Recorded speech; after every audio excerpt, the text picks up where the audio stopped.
Hi students, welcome to my channel math కెమెడ్ easy. మన ఛానల్లో 10th క్లాస్ స్టూడెంట్స్ సంబంధించి అయితే మనం మ్యాథమెటిక్స్కి సంబంధించి ప్రతి చాప్టర్లోనూ కూడా 1 మార్క్ 2 మార్క్స్ అలాగే 4 and 8 మార్క్స్ క్వశ్చన్స్ ఎలా ఇస్తారనేది మనం ఒక పూర్తి వీడియోలో మన ఛానల్లో పోస్ట్ చేయడం జరిగింది. అయితే దాంతోపాటుగా మనం average and above average and brightest students కోసం ప్రత్యేకించి మన దగ్గర 18 మోడల్ పేపర్స్ అయితే ఉన్నాయి పబ్లిక్ ఎగ్జామ్కి సంబంధించి. ఆ పబ్లిక్ ఎగ్జామ్కి సంబంధించిన 18 మోడల్ పేపర్స్లో ప్రతి మోడల్ పేపర్లో ఉన్న 1 మార్క్స్ అండ్ 2 మార్క్స్ క్వశ్చన్స్ అయితే కనుక మీకు వీడియోస్ మన ముందుకు రాబోతున్నాయి. సో దానికోసం మీరు మన ఛానల్ని సబ్స్క్రైబ్ చేసుకుని అలాగే లైక్ చేసి షేర్ చేస్తారని అనుకుంటున్నాను.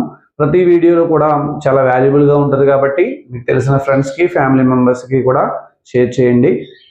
అలాగే 1 మార్క్స్ క్వశ్చన్స్ మనం సుమారుగా రఫ్గా 216 1 మార్క్స్ క్వశ్చన్స్, 144 2 మార్క్స్ క్వశ్చన్స్, ఓవరాల్గా ఎలా లెక్కేసినా కానీ మనకి ఇంచుమించుగా నియర్లీ 360 క్వశ్చన్స్ వరకు కూడా 360 క్వశ్చన్స్ వరకు మనం ఎక్స్ప్లెయిన్ చేయడం జరుగుతుంది. సో ఎవరు మిస్ చేసుకోకండి, ఈ అవకాశాన్ని ఉపయోగించుకుంటారని అనుకుంటున్నాను. Thank you, all the best.